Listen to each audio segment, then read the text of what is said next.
There's some debate over America's favorite pastimes, but dining out is holding its own next to football and binge-watching TV shows. I recently visited a restaurant in Rochester hoping to solve any debate over where to eat.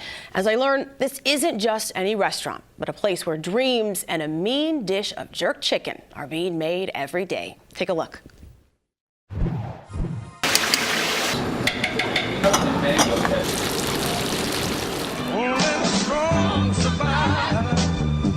It was soul singer Jerry Butler who sang "Only the Strong Survive." While Butler was singing about love, that phrase is a pretty good description of the fast-paced and competitive restaurant industry. But at this spot, in Rochester's neighborhood of the arts, employees believe it doesn't just take strength, but also a village to survive. Nestled between Selena's Mexican restaurant and Knox Cocktail Lounge at Village Gate Square is a new restaurant that opened this year featuring Caribbean soul cuisine. I got fried chicken, Tupelo fried chicken, and coconut rice and beans. There's also the French fries, loaded with shredded jerk chicken and sriracha mayo. The chicken curry and rice bowl with grilled pineapples on the side, sweet tea, and other menu items hailing from the Caribbean and the southeastern part of the U.S. So you may be wondering, what makes this restaurant any different from others in Rochester? It feels super community, homey. It just feels like you could get to know people, and especially if you're coming regularly, you know, everybody knows your name sort of a thing. You could really get to know the students and they'd get to know you. That's right, students. The name of the restaurant is RYCE. It's an acronym for Rochester Youth Culinary Experience.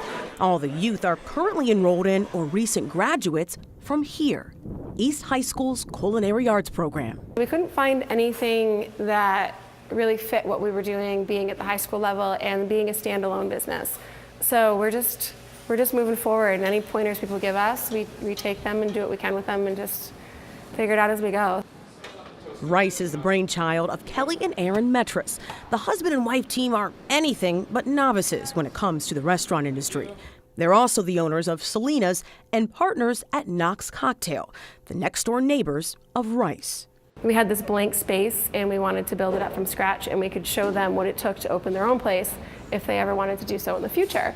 So we reached out to all of the local high schools, and we got partnered up with East High, where we met Jeff Christiano, who was amazing, and he jumped on the opportunity, and within minutes of meeting him, we were like, he's a perfect fit. There's gonna be too much stuff in here.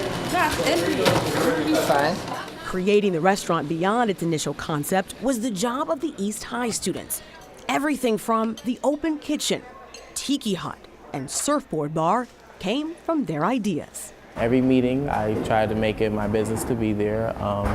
The menu I had a part of, the decorations I had a part of, how everything was going to be presented to the public. That's what I brought to the table. Kelly, Aaron, and I tried really hard to not influence the kids' decisions at all. What it's going to give to the students is an opportunity to take everything that they've learned and apply it to the real world. So Saturday night, when they're backed up, it's confusing and they're a little bit behind, they have to figure out, how do I get out of the weeds? How do I get out of this situation? I can't teach them that in a classroom. You have to really be, on your feet, because you make food and you don't want to burn the food, and you don't want to make sure, you don't want to be, upset the customers. So you really have to be on top of things and always stay professional. RYCE, which operates as a nonprofit, took out $100,000 in loans to help with opening costs. Support from East High, Palmer Foods, and other local partners have played a key role in the process. The restaurant has a total of 18 current and former students on the payroll. They also receive work opportunity credits through their school. The hope now? To make RYCE self-sustaining and a model that can be replicated down the road.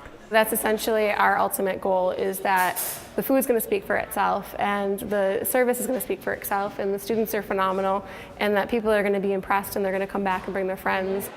Students say they want the restaurant to also become a gathering place for the community and a training ground for their future goals. I'm definitely trying to take little mental notes and figure out what really does well and what doesn't. One day this is going to be me, this is going to be what I'm going to be doing. I grew up like in inner city, and the people that I know are from the inner city. You meet new different people, and you bring like your side into others, so everybody just become one. Cooking icon Julia Child said people who love to eat are always the best people. With its doors now open, Rochester's Youth Culinary Experience hopes those who love to eat will stop by, introduce themselves, and stay long enough to taste some jerk chicken and sweet tea. Be sure to check out Rochester Youth Culinary Experience at the Village Gate. While their doors are open now, they're celebrating their grand opening extravaganza on Tuesday, March 7th from 3:30 to 8 p.m. And that wraps up this edition of Need to Know, Rochester's news magazine program. I'm your host, Helene Biandudi Hofer. Thank you for tuning in tonight and throughout the weekend here on WXXI. And we appreciate those of you who join us online at WXXInews.org. Have a great night.